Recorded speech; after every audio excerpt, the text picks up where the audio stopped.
हमारी संस्कृति, हमारे संस्कार सदा रहें हमारे साथ। सब्सक्राइब करें तिलक। हे राम, पुत्री सीता की यह धरोहर मैं आज तुम्हें सौंपता हूं।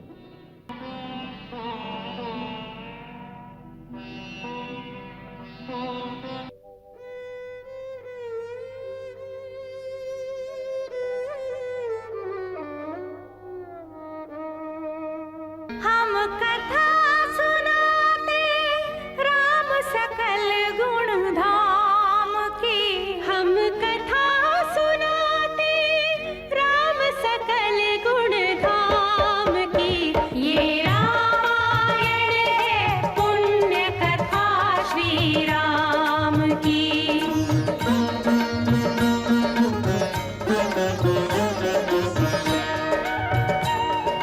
हमने तो इस घोड़े के मस्तक पर लिखी हुई चुनौती को पढ़कर इसे पकड़ा है। परंतु क्यों? तुम्हारा इस चुनौती से क्या संबंध? क्योंकि इस चुनौती में अहंकार की गंध है। उससे ऐसा लगता है कि आप यह समझते हैं कि सारे संसार में आपके सिवा न तो कोई क्षत्रिय है न वीर। और क्योंकि हम क्षत्रिय हैं, इस चुनौती का उत्तर देना हमारा धर्म हो जाता है। महाराज राम, आप क्षत्रिय धर्म को जानते ही होंगे। यदि कोई क्षत्रिय युद्ध की चुनौती सुनकर पीठ दिखाकर भाग जाए तो समझो ना तो उसने अपने माँ के दूध का ऋण चुकाया और ना अपने पिता के नाम की लाज रखी।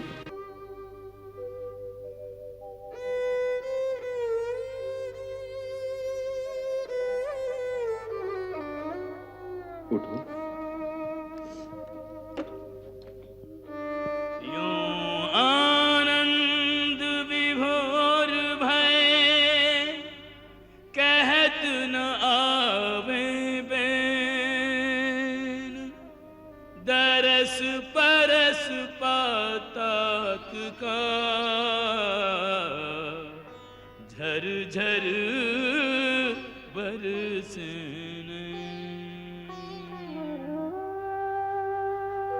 पालते हैं बच्चों को वो कर्मयोगिनी की भांति। स्वाभिमानी स्वावलंबी सबल बनाती है। ऐसी सीता माता की परीक्षा लेते, दुख देते, निठुर नियति को दया भी नहीं आती है।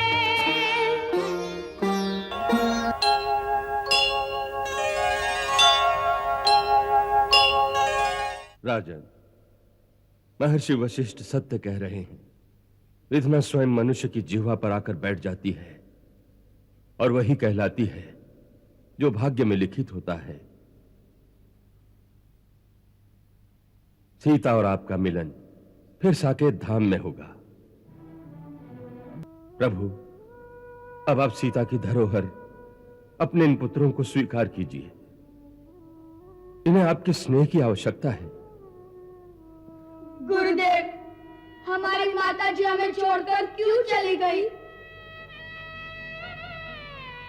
वत्स, वो केवल तुम्हारी ही माता नहीं, सारे जगत की माता है। जगत जननी है वो कहीं नहीं गई। वो तुम्हारे हृदयों में वास करती है। जब अंतर्मुख होकर देखोगे तो तुम्हें उनके दर्शन होंगे। यह तो उनकी धरती पर केवल एक लीला थी। ये लीला समाप्त करके आज वो पाताल मार्ग से अपने वैकुंठ धाम की ओर चली गई। अब वो तीनों लोकों में प्रतिष्ठित होकर पूजी जाएंगी।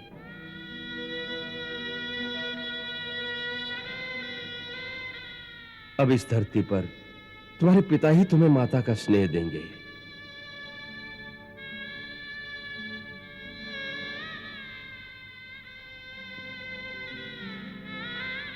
हे राम, पुत्री सीता की यह धरोहर मैं आज तुम्हें सौंपता हूं। इन्हें अपनी गोद में ले लो।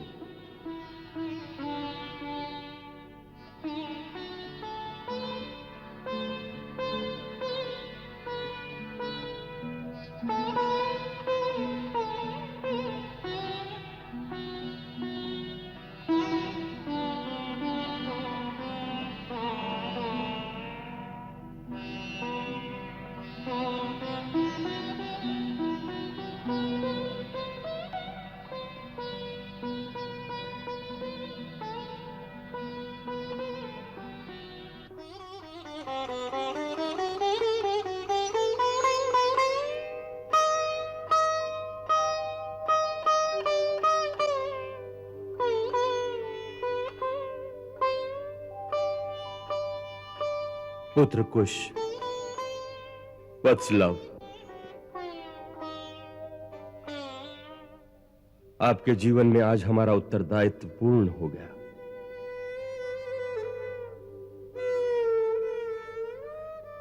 राजन, हमें आज्ञा दीजिए।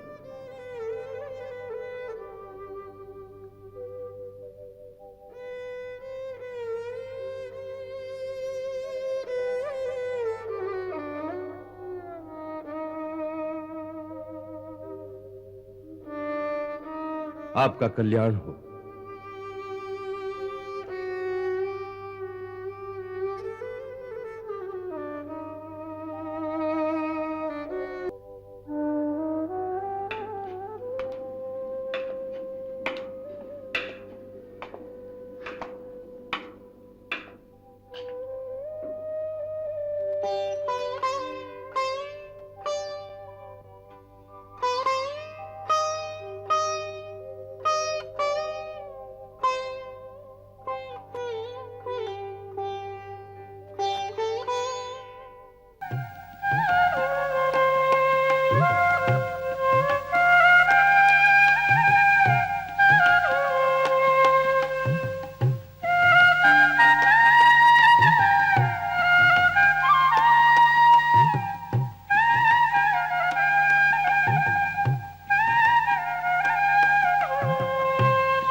आओ मेरे बच्चों,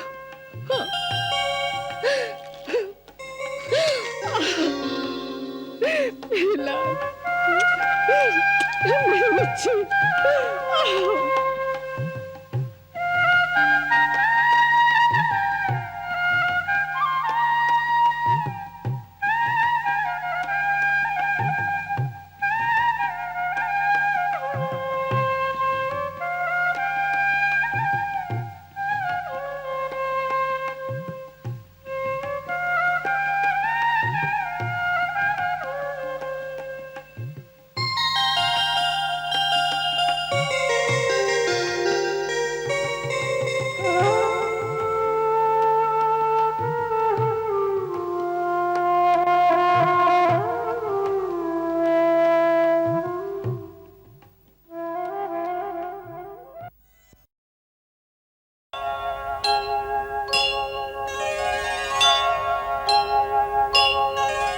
लव और कुश नाम के दो मुनि कुमार सभा में आने की आज्ञा चाहते हैं।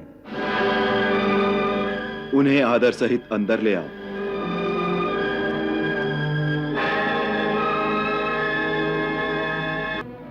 दीदी, सुना है वो जब सीता की कथा सुनाते हैं तो अयोध्या वाले रोते हैं। अब रोने और पश्चाताप करने से क्या लाभ? उस समय तो कोई न बोला।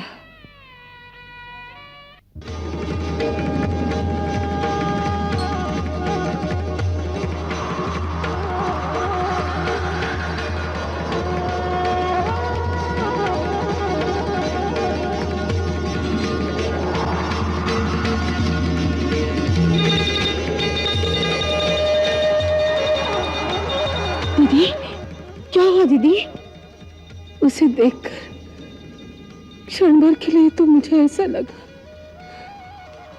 जैसे राम फिर बालक रूप में आ गए। हाँ दीदी,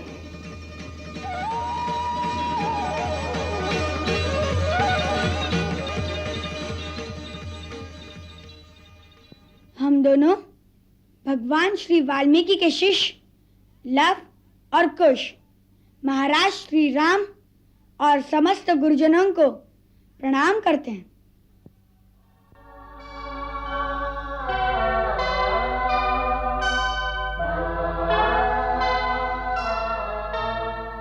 हमारे गुरुदेव का आशीर्वाद सबको प्राप्त हो। साधु साधु, तुम्हारा कल्याण।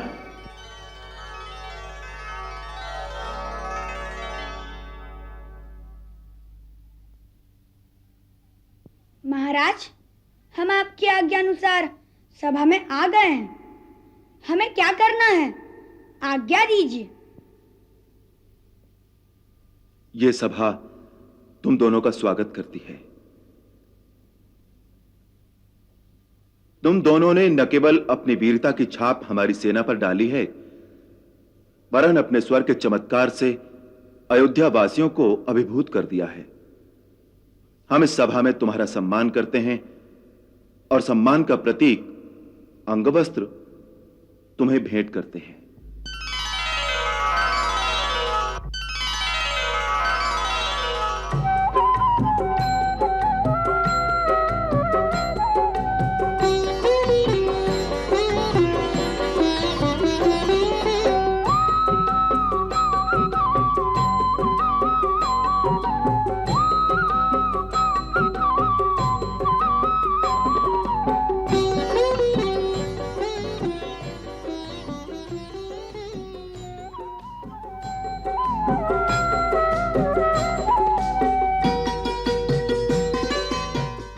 अब हमारी प्रार्थना है कि आप दोनों आसन ग्रहण करें और अपने गुरु की रची हुई कथा से इस सभा के श्रोताओं को अनुग्रहित करें। जो आज्ञा।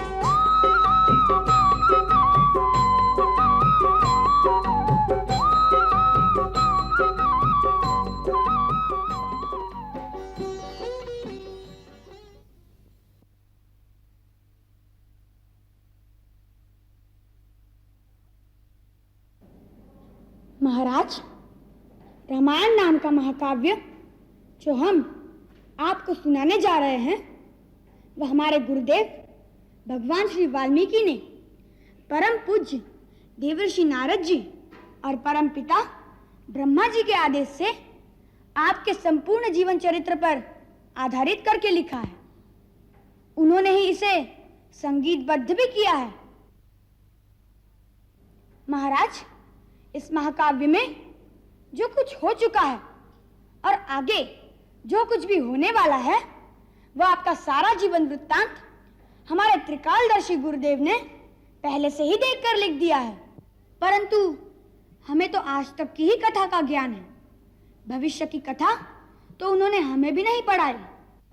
अतः आज तक की कथा हम आपको प्रतिदिन थोड़ी थोड़ी करके सुनाते जाएंगे। अब यदि आपकी और समस्त गुरुजनों की आज्ञा हो तो हम कथा सुनाना आरंभ कर दें। यदि गुरुदेव की आज्ञा हो। अवश्य, हमारा आशीर्वाद है। महर्षि वाल्मीकि द्वारा रचित ये कथा सुनने और सुनाने वाले दोनों के लिए कल्याणकारी हो।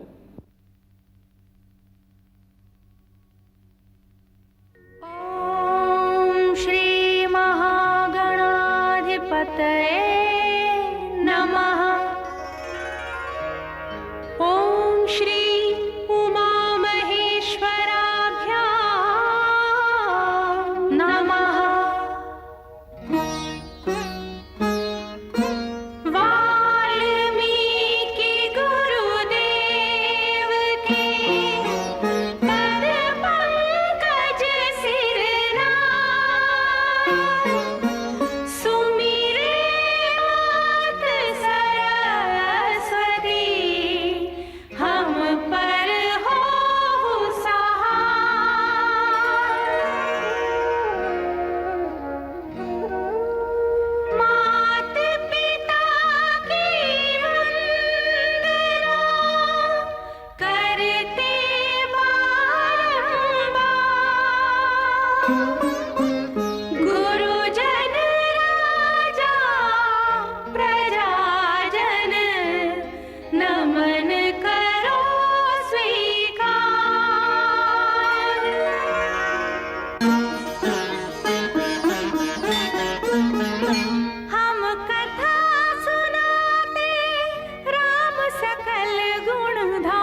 वशिष्ठ के गुरुकुल जाके अल्पकाल विद्या सब पाके पूरन हुई शिक्षा रघुवर पूरन काम की। हम कथा सुनाते राम सकल गुण धाम की। ये रामायण है पुण्य कथा श्री राम की।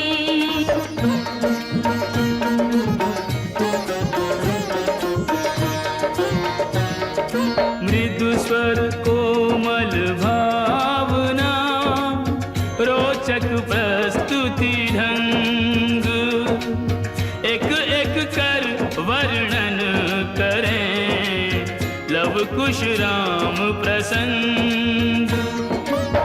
विश्वामित्र महामुनि राई तिनके संग चले दो भाई। कैसे राम ताड़िका मारी कैसे नाथ अहिल्या तारी। मुनिवर विश्वामित्र तब संग ले लक्ष्मण राम। सिया स्वयंवर देखने पहुँचे मिथिला धाम।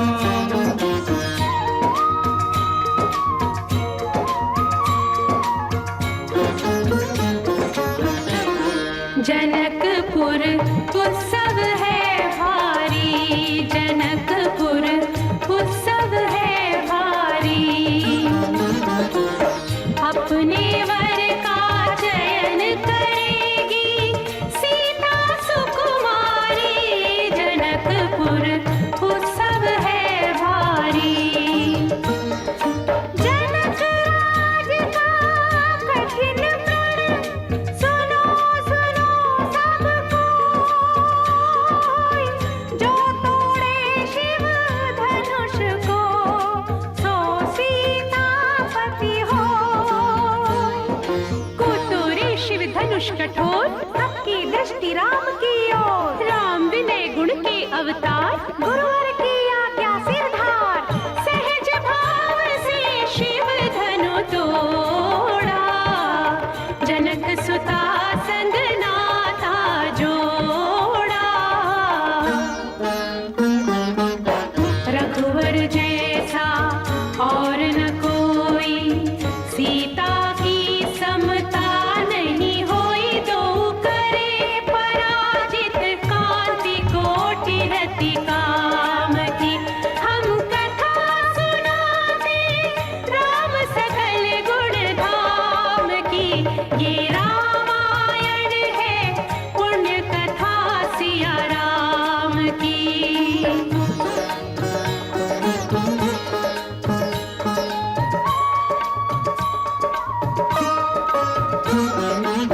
सब पर शब्द मोहिनी डारी मंत्र मुग्ध भय सब नर नारी। यों दिन रैन जात है बीते लव कुश ने सबके मन जीते। वन गमन सीता हरण हनुमत मिलन लंका दहन रावण मरण अयोध्या पुनरागमन।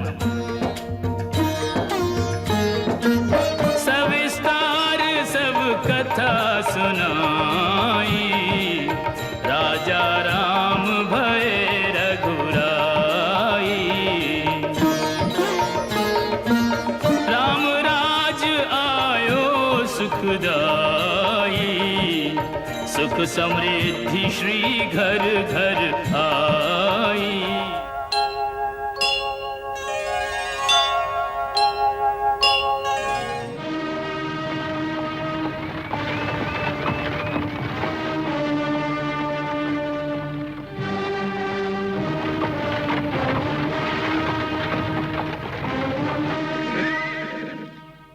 लगता है अब तो महाराज सचमुच स्वयं आ गए हैं।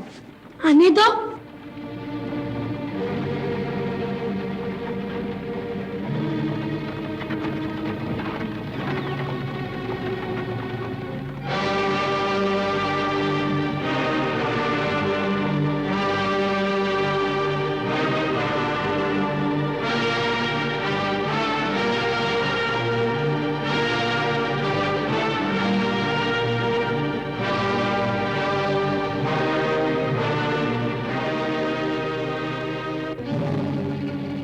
हमारी सेना की ये दशा।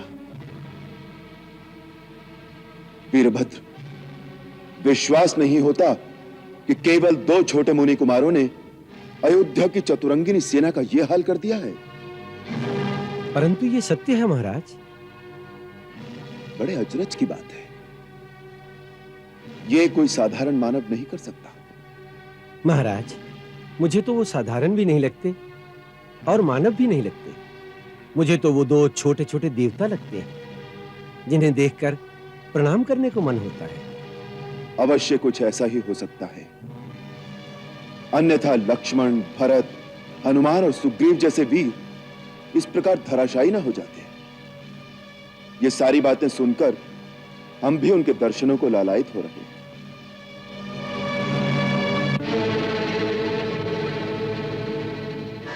वो देखिए महाराज, उनके दर्शन हो गए।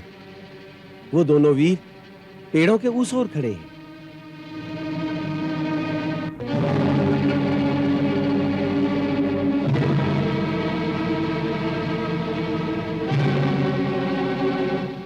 भैया तैयार रहो, कहीं महाराज राम अचानक पीछे से आक्रमण न कर दे। इतनी देर तक सामने क्यों नहीं आए? नहीं लव, मेरे विचार में वो ऐसा कभी नहीं कर सकते। वो वीर है और वीर पुरुष कभी छुप के वार नहीं करते। धन्य हो, एक सच्चा वीर ही दूसरे वीर का आदर कर सकता है। हनुमान,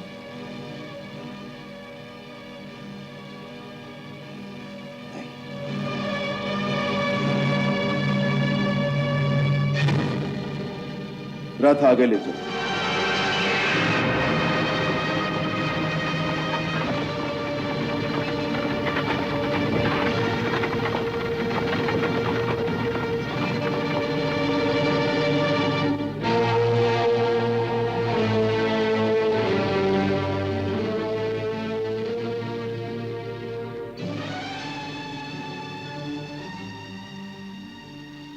हनुमान, ये क्या? तुम जैसा परमवीर इस प्रकार दुबक कर बैठा है। प्रभु, इस समय मैं अपनी वीरता नहीं दिखा सकता। मैं आपकी कोई सहायता नहीं कर सकता। मैं इनका बंदी हूं।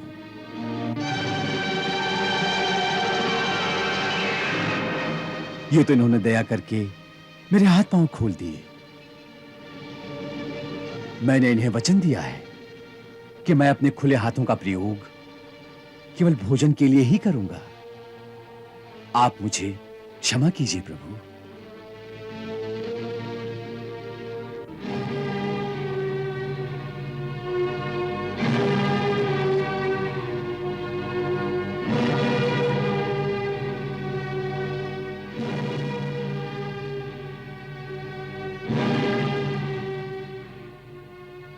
तुम दोनों को देखकर यह विश्वास नहीं होता कि ऐसे कोमल कोमल अंगों वाले 2 सुकुमार बालकों ने अयोध्या की चतुरंगिनी सेना के साथ साथ लक्ष्मण, भरत, शत्रुघ्न और सुग्रीव जैसे योद्धाओं को पछाड़ दिया है। महाबली हनुमान को बंदी बनाकर बिठा रखा है। यह कैसे सत्य हो सकता है? वैसे तो सत्य स्वयं सिद्ध होता है महाराज। फिर भी यदि आपको प्रमाण की आवश्यकता है तो यह जीता जागता प्रमाण आपके सामने है। आपके परम भक्त वीर हनुमान हमारे सत्य की पुष्टि करेंगे। हाँ प्रभु, ये परम सत्य है कि इन दोनों ने ही अपने दिव्य अस्त्रों से अयोध्या के समस्त योद्धाओं को एक ऐसी मूर्छा में डाल दिया है कि इतने दिनों में किसी को अब तक चेतना नहीं आई। मैं इन दोनों के माता पिता को बारंबार प्रणाम करता हूं जिन्होंने ऐसे चमत्कारी पुत्रों को जन्म दिया है। सुन लिया? अब तो विश्वास हो गया ना कि आपके इस सेना का ये हाल हम ही ने किया है। अब क्या कहते हैं आप?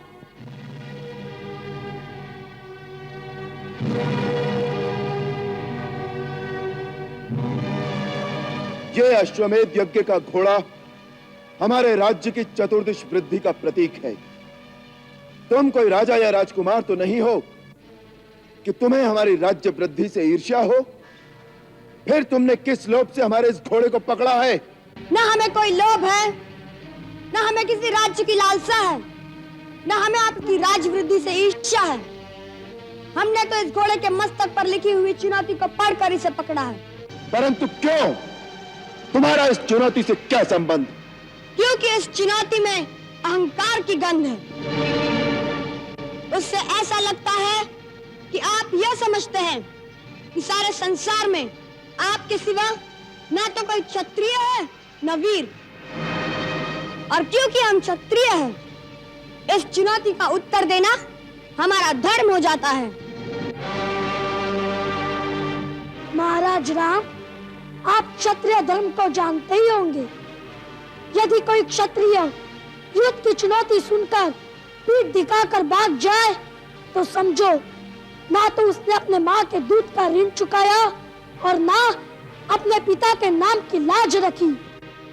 कौन है तुम्हारे पिता? यदि हमसे जीत लेंगे तो उनके पास जाइएगा। अभी से उनका पता पूछने की क्या आवश्यकता है? पहले हमसे युद्ध करिए, हमसे।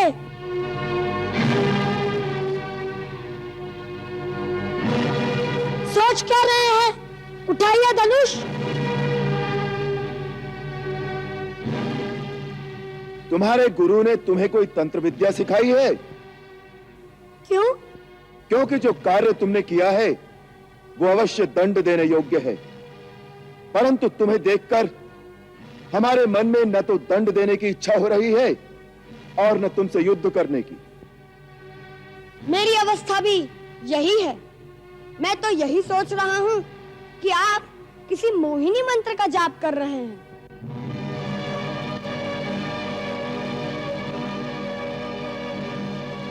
ये विधाता की विधि कैसी है कि दोनों ओर से धनुष उठाना कठिन हो गया है।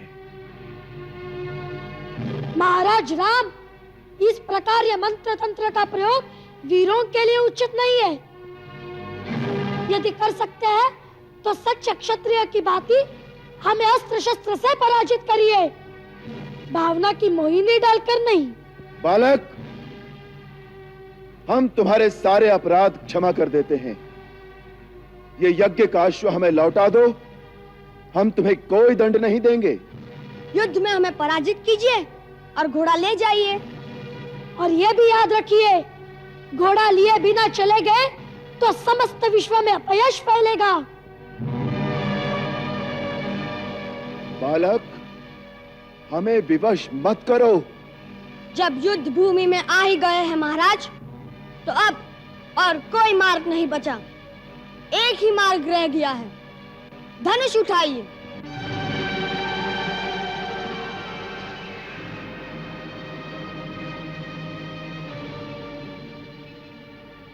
महाराज राम, क्षत्रिय केवल बातें नहीं करते, युद्ध करिए, युद्ध।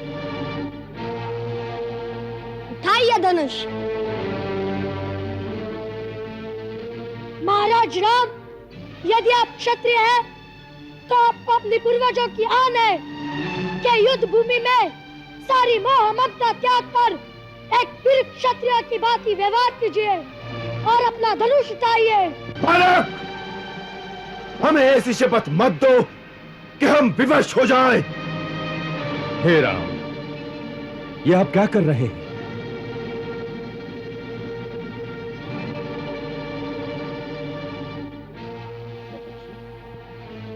बालकों की बातों में आकर ये क्या अनर्थ कर रहे हैं आप?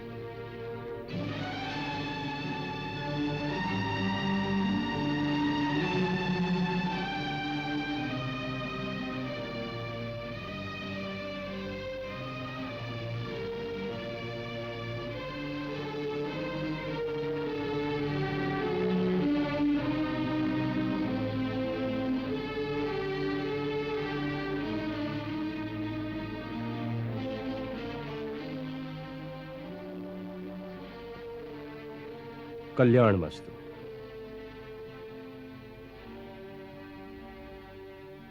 प्रभु, स्त्री, वृद्ध और बालक, इन तीनों के जीवन की रक्षा का भार तो राजा पर ही होता है। अपराधी होने पर भी उन पर राजा का हाथ नहीं उठता। महर्षि, ये बालक बहुत हठी हैं। बाल हट तो सब जानते हैं महाराज, परंतु बाल हट का उत्तर राजहट तो नहीं हो सकता। कुश, लव, ये हमारे राजा हैं, हम इनके राज्य में रहते हैं। राजा के सामने अस्त्र उठाना राजधर्म के अनुसार पाप है। आपने राजा की अवज्ञा की है। आपने राजा का घोड़ा क्यों पकड़ा? 2 कारणों से गुरुदेव। पहला कारण तो यह चुनौती है जो इस घोड़े के मस्तक पर स्वर्ण अक्षरों में लिखी हुई है। सुनिए क्या लिखा है। राजराजेश्वर छत्रपति महाराज श्री रामचंद्र के अश्वमेध यज्ञ का यह अश्व दिग दिगांतर में स्वतंत्र भ्रमण के लिए छोड़ा गया है। इसके आगे नतमस्तक होने वालों को महाराज राम की शरण प्राप्त होगी, और जो इसे पकड़ने का दुस्साहस करेगा उसे श्री राम की सेना से युद्ध की चुनौती स्वीकार करनी होगी। गुरुदेव, आप ही ने सिखाया था कि सच्चा क्षत्रिय वही है जो युद्ध की ललकार सुनकर भाग न जाए, इसलिए हमने यह चुनौती स्वीकार कर ली।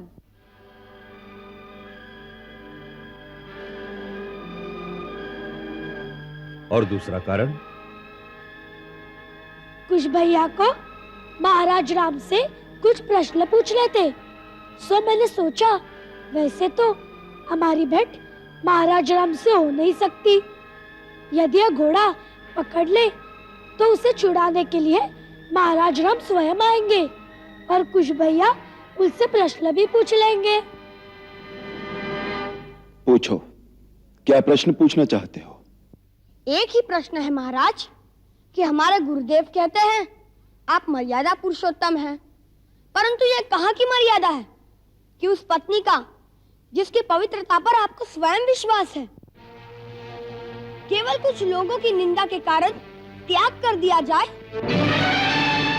और उसे निस्सहाय अवस्था में वनवास के दुख भोगने पर विवश कर दिया जाए? यह कौन सा धर्म है? राजधर्म।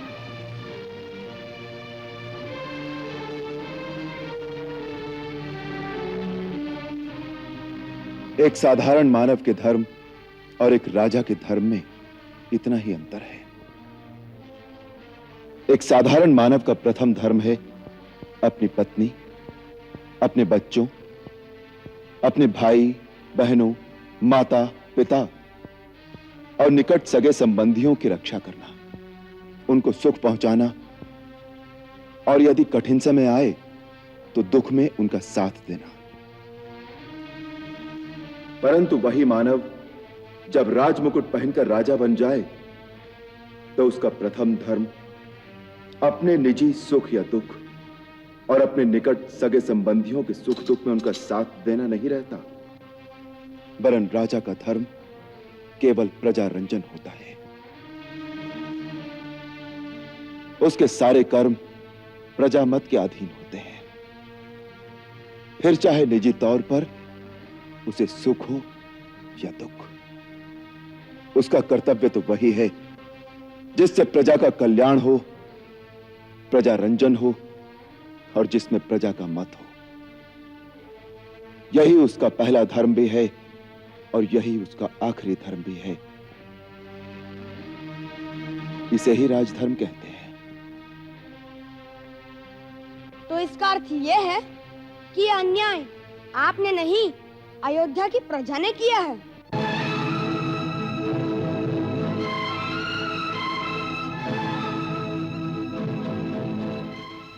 जो अयोध्या की प्रजा ने किया है उसका उत्तर अयोध्या की प्रजा से मांगना चाहिए। लवकुश, इस समय तुम दोनों ने इनका घोड़ा पकड़कर और इनके सामने अस्त्र उठाकर जो अवज्ञा की है, उसके लिए तुम्हें इनसे क्षमा मांगनी चाहिए।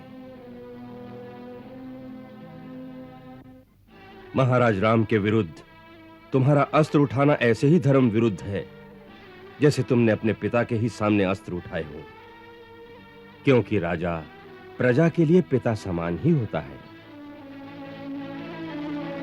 शास्त्र कहता है कि पिता ही सर्वभूतानां राजा भवति धर्मता। इसलिए तुम्हें इनको पिता समान आदर देकर क्षमा मांगकर यज्ञ का घोड़ा लौटा देना चाहिए। जो आज्ञा गुरुदेव।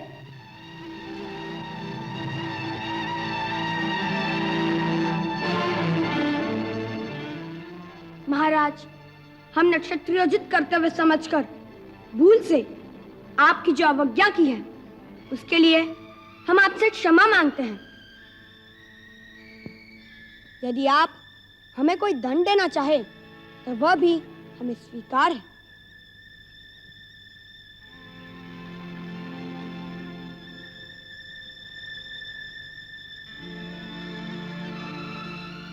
तुम दंड के अधिकारी नहीं हो बालक।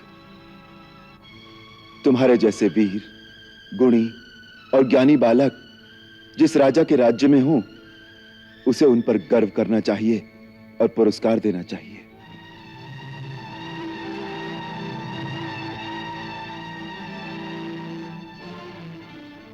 जब तुम्हारी शिक्षा पूर्ण हो जाए और यदि तुम्हारे गुरु और तुम्हारे माता पिता तुम्हें आज्ञा दें, तो तुम दोनों के लिए मेरे द्वार सदैव खुले रहेंगे।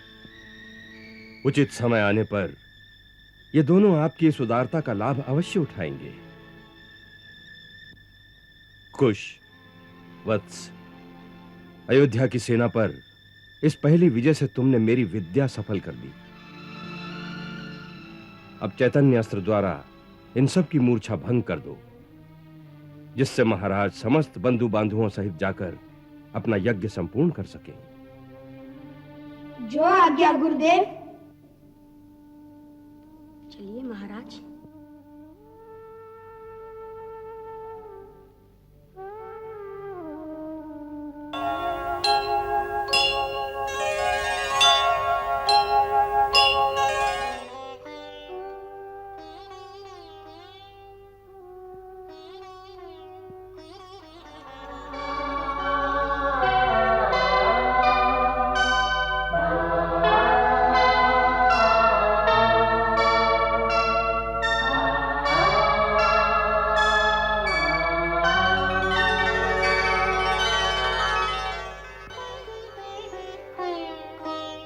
अरे, तुम दोनों तो वही हो।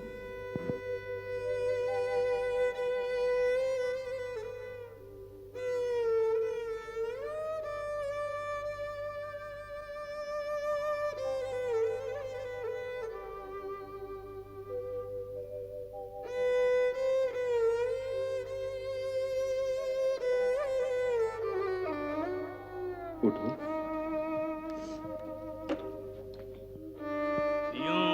आनंद विभोर भय कहत न आवे बैन, दरस परस पातात का झर झर बरसे।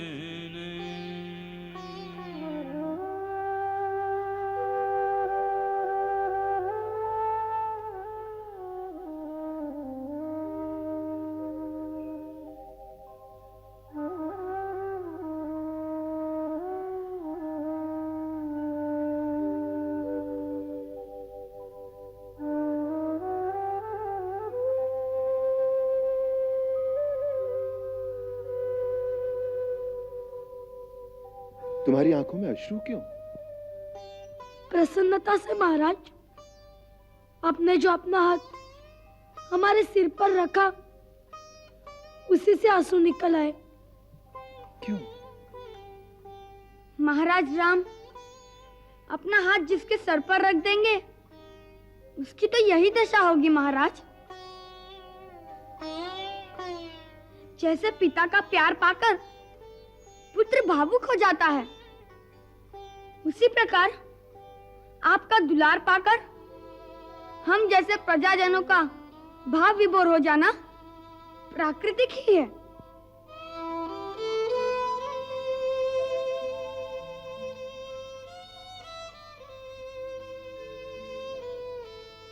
जाने क्यों तुम्हें देखकर हमारे सहज बैरागी मन में भी भावना की हिलोरें उठने लगी है।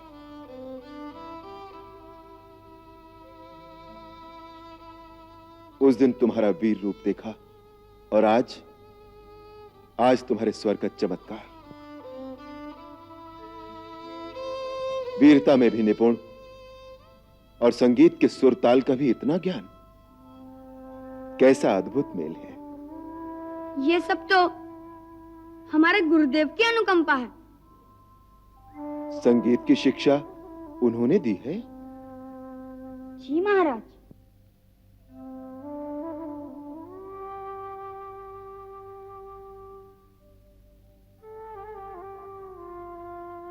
गुरुदेव ने रामायण नाम का एक महाकाव्य लिखा है, जिसमें उन्होंने आपका संपूर्ण जीवन चरित्र वर्णन किया है। हम लोग उसी को गाते हैं। अति सुंदर लिखा है उन्होंने, हमें भी सुनाओगे?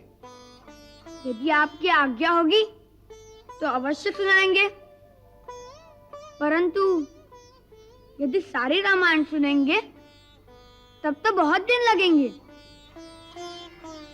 कोई बात नहीं, दिन को तो यज्ञ होता है, परंतु सायंकाल यज्ञ के पश्चात प्रतिदिन तुम दोनों सभा भवन में आकर इस कथा का गान करो, हम सब सुनेंगे।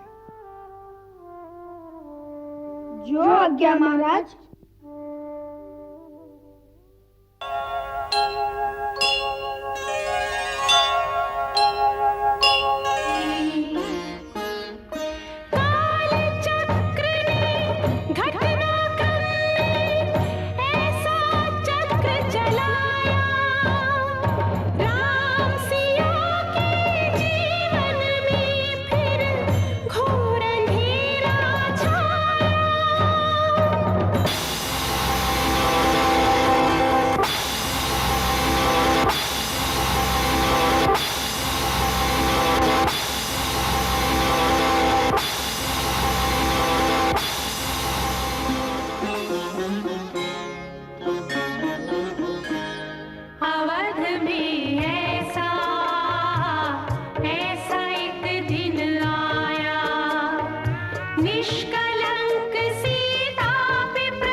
सीतागण, जो एक राजा की पुत्री है, एक राजा की पुत्र वधू है और एक चक्रवर्ती राजा की पत्नी है, वही महारानी सीता वनवास के दुखों में अपने दिन कैसे काटती है, अपने कुल के गौरव और स्वाभिमान की रक्षा करते हुए किसी से सहायता मांगे बिना कैसे अपना काम वो स्वयं करती है।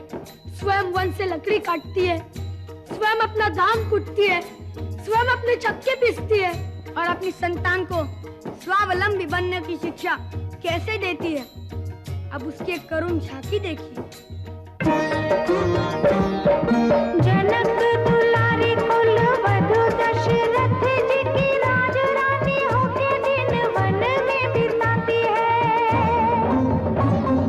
रहती थी घिरी जिसे दास दासी आठों याम, दासी बनी अपनी उदासी को छुपाती है।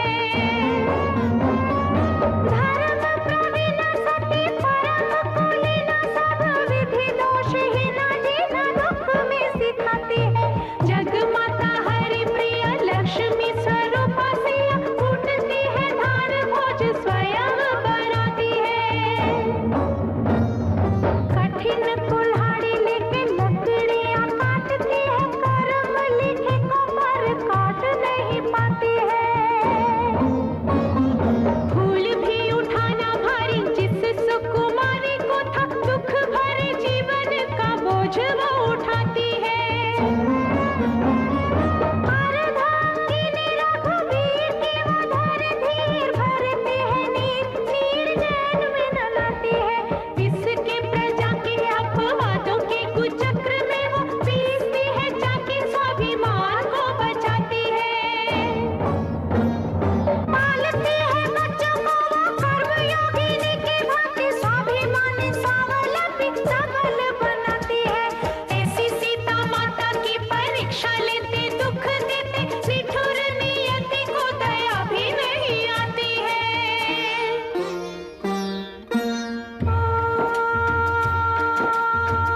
उस दुखिया के राज दुलारे, हम ही सुत श्री राम तिहारे।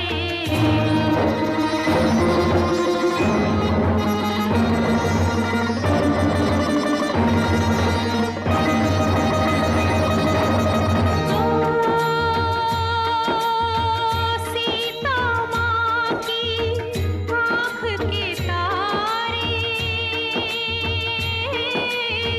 लव कुश है इतु नाम हमारे।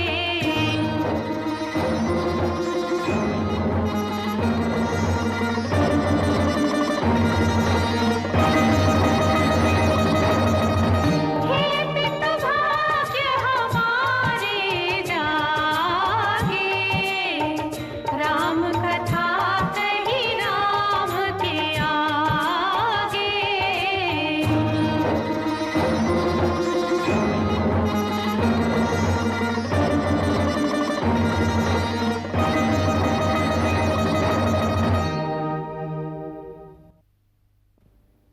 हम दोनों अपने पिता के श्री चरणों में प्रणाम करते हैं।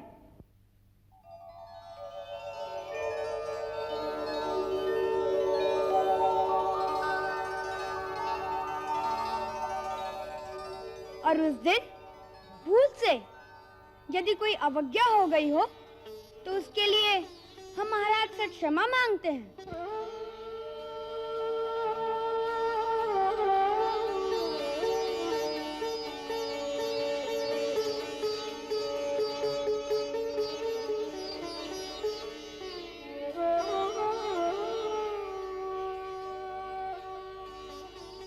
आप दोनों कहना चाहते हैं कि आप हमारे पुत्र हैं? जी महाराज। इसका प्रमाण?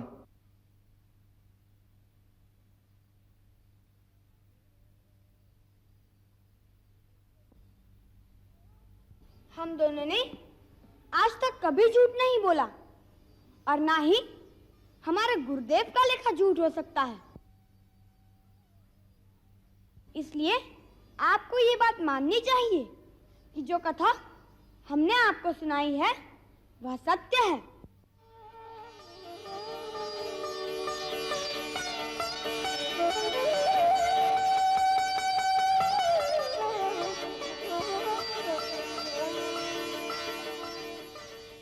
हम तुम्हारे सत्य का विरोध नहीं करते, परंतु अयोध्या के राजकुमार कहलाने और इतने बड़े राज्य के उत्तराधिकारी होने के लिए उस सत्य को सिद्ध करना पड़ेगा।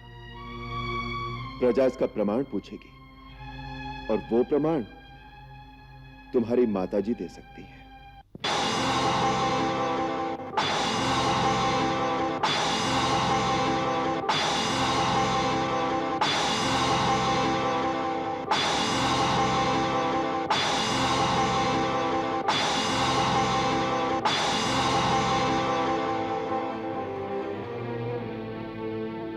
महाराज ठीक कहते हैं, महारानी सीता को इसका प्रमाण देना ही चाहिए।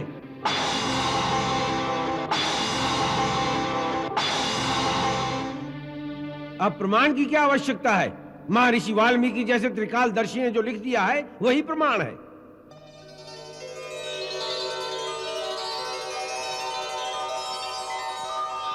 अब हमें महारानी सीता को आदर सहित वापस बुलाकर उन्हें फिर से अपने राज्य सिंहासन पर सुशोभित करना चाहिए।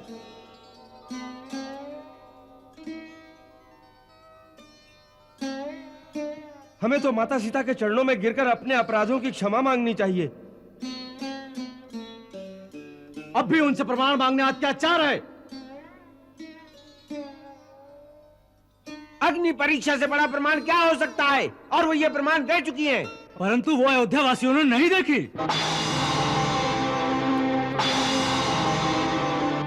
देवी सीता को स्वयं आकर अपनी शुद्धता का प्रमाण तो देना ही चाहिए। एक बार प्रजा के सामने आकर अपने मुंह से जो कह देगी हम मान लेंगे। ये अन्याय है, ये अत्याचार है, यही धर्माचार है।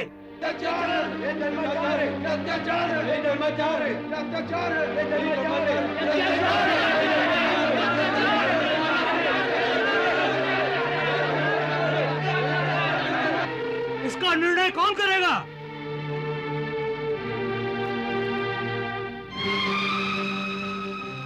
गुरुदेव से पूछा जाए। हाँ हाँ, गुरुदेव से पूछो।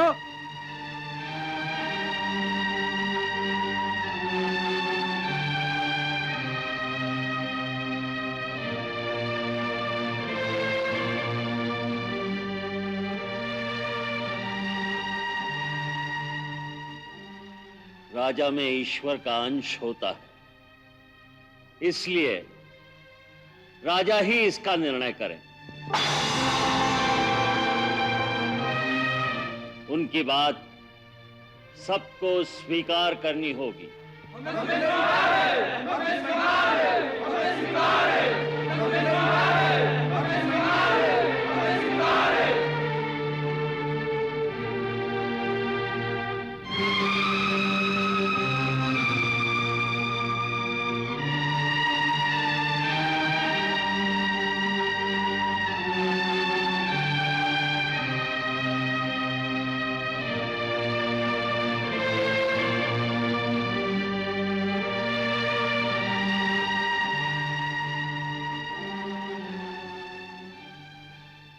देवी सीता का चरित्र शुद्ध है।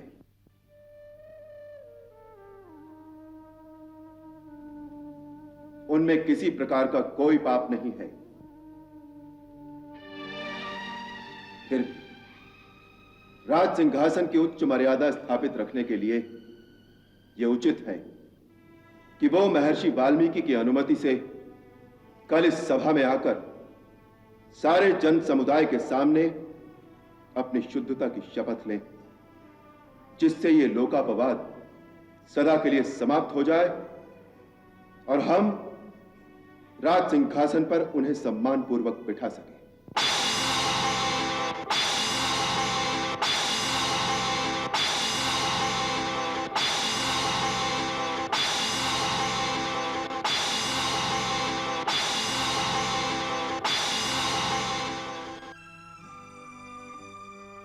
आप सभी पूज्यपाद ऋषिगण अपने शिष्यों सहित सभा में पधारें।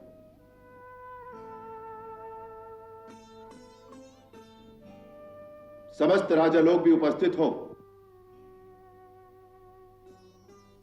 और भी जो कोई देवी सीता की शपथ सुनना चाहे वो कल इस सभा में आए, जिससे सभी लोग एकत्रित होकर सीता का शपथ ग्रहण देखें।